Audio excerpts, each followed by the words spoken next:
श्री शिवाय नमस्तुभ्यम। दोस्तों, हर हर महादेव। आज हम द्वितीय खंड के 28वें अध्याय का आनंद लेंगे।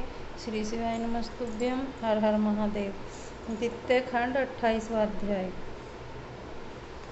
ब्रह्मा जी बोले, हे नारद, इंद्र की सेना शिव गणों से युद्ध करने लगी। उस युद्ध में 80 शूल, तोमर, बाण, पटिसा आदि अस्त्र शस्त्रों का प्रयोग होने लगा। भैरी, शंख, मृदंग, डंप, दुदुम्बी, पंट, निशान तथा डिम डिम आदि प्रसिद्ध रणवाद्यों की ध्वनि चारों ओर घूमने लगी। सभी योद्धा उस युद्ध में अपनी वीरता का अधिकाधिक प्रदर्शन करने लगे। जिस समय शिवगणों ने अपनी वीरता को प्रकट किया, उस समय इंद्र की सेना को पराजित होते देखकर भृगु ऋषि ने उच्चाटन मंत्र का जप करके वीरभद्र की सेना को असक्त बना दिया। तब इंद्र की सेना ने उन्हें अत्यंत दुखी करके सहस्त्रों योद्धाओं को जान से मार डाला। उस अयाचित विपत्ति को देखकर शिव के गण भयभीत होकर भागने लगे और इंद्र की सेना विजयिनी हुई। हे नारद, शिवगणों की हार का मुख्य कारण यही था कि इस प्रकार शिवजी ने ब्राह्मण की श्रेष्ठता का सम्मान दिया। अस्तु, जब वीरभद्र ने देखा कि उनकी सेना हारकर भाग रही है, तब वे भूत प्रेत आदि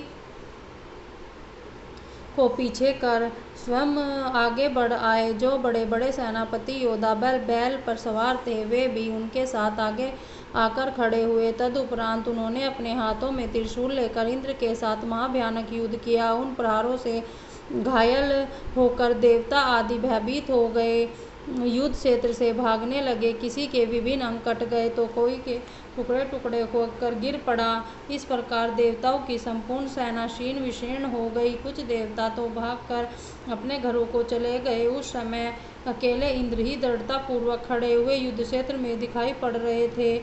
अपनी सेना को इस प्रकार भागते देखकर इंद्र ने अपने गुरु बृहस्पति जी से कहा, हे गुरु, आप देवताओं की सेना की रक्षा करें, अतः आप हमें ऐसा कोई उपाय बताइए जिससे हमारी जीत हो। यह सुनकर बृहस्पति ने उत्तर दिया, हे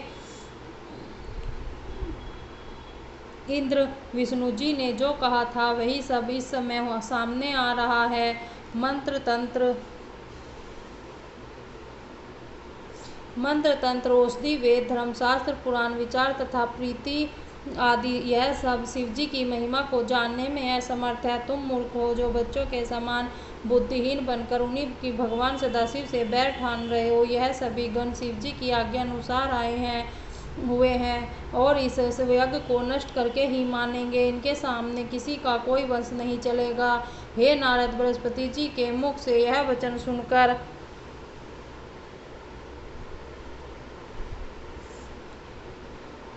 इंद्र सहित सभी देवताओं को बड़ी चिंता हुई। उसी समय वीरभद्र ने उन सबको संबोधित करके कहा, हे देवताओं, तुम्हारी सभी बातें बच्चों के समान बुद्धिहीनता की सूचक है एवं व्यर्थ की सी हैं। तुम तो लोग सार वस्तु को नहीं पहचान पाते। अस्तु, इस यज्ञ में जो जो देवता भाग लेने के लिए आए हैं, वे सब मेरे समीप आकर यज्ञ का भाग ले जाएं।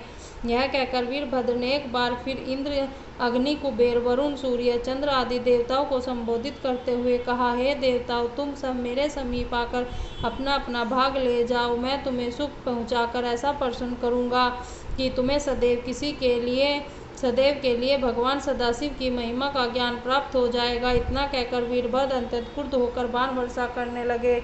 उनके तीक्ष्ण बाणों के प्रहार से इंद्र के शरीर को घायल कर दिया। जब उन्होंने यह अनुभव किया कि वीरभद्र पर वे किसी प्रकार विजय प्राप्त नहीं कर सकते, तो सब देवताओं के साथ भाग खड़े हुए।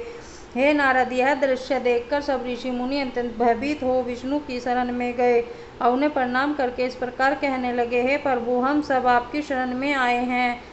अस्तु, आप दयालु होकर हमारी रक्षा करें। उन ऋषि मुनियों की प्रार्थना को सुनकर श्री विष्णु भी अपने अस्त्र शस्त्र लेकर युद्ध करने की इच्छा से वीरभद्र के सम्मुख जा खड़े हुए। जब वीरभद्र ने अपने सामने खड़े हुए विष्णु जी को देखा तो उन्हें पुकारते हुए इस प्रकार कहा, हे विष्णु जी, तुम यहाँ किस लिए आए हो? तुम दक्ष के रक्षक बनकर अपने तेज तथा प्रकाश को नष्ट कर देने पर क्यों तुले हुए हो? तुमने सबसे बड़ी गलती तो यह की कि इंद्र को साथ लेकर इस यज्ञ में अपना भाग ग्रहण करने के लिए चले आए।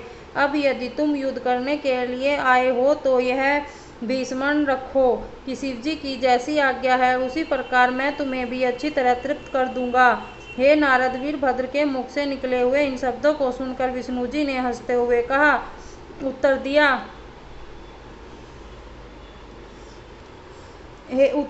हे वीरभद्र, तुम शिवजी के गण हो और तुम्हारे उन्हीं के द्वारा उत्पन्न होने के कारण पूजा किए जाने के योग्य हो। मैं शिवजी को त्याग कर दक्ष की रक्षा के निमित्त यहाँ जिस लिए आया हूँ वह वरदान तुमसे कहता हूँ। दक्ष मेरे परम भक्त हैं और उन्होंने मेरी बड़ी सेवा की। जब उन्होंने मुझे यहाँ आने का निमंत्रण दिया तो उनकी भक्ति के वशीभूत होकर मैं यहाँ चला आया, क्योंकि मैं सदैव अपने भक्तों के अधीन रहता हूँ। अब मैं तुम्हें अपनी शक्ति द्वारा इस स्थान से हटाने का प्रयत्न करता हूँ, इसीलिए तुम भी उचित है कि तुम जिस प्रकार के लिए आए हो, कार्य के लिए आए हो, उसे संपन्न करो। जब तक तुम्हें पराजित नहीं कर देते तब तक यज्ञ के समीप नहीं पहुँच पाओगे। हे नारद, यह सुनकर वीरभद्र ने सहिष्णु बनकर हंसते हुए कहा, हे विष्णु, आप में और शिवजी में कोई भेद नहीं, अस्तु मैं तो आप दोनों का ही सेवक हूँ। जो मनुष्य आप में और शिवजी में भेद समझते हैं और उन्हें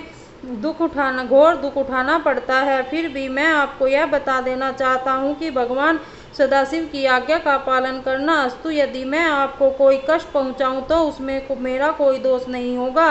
आप जानबूझकर भी अपने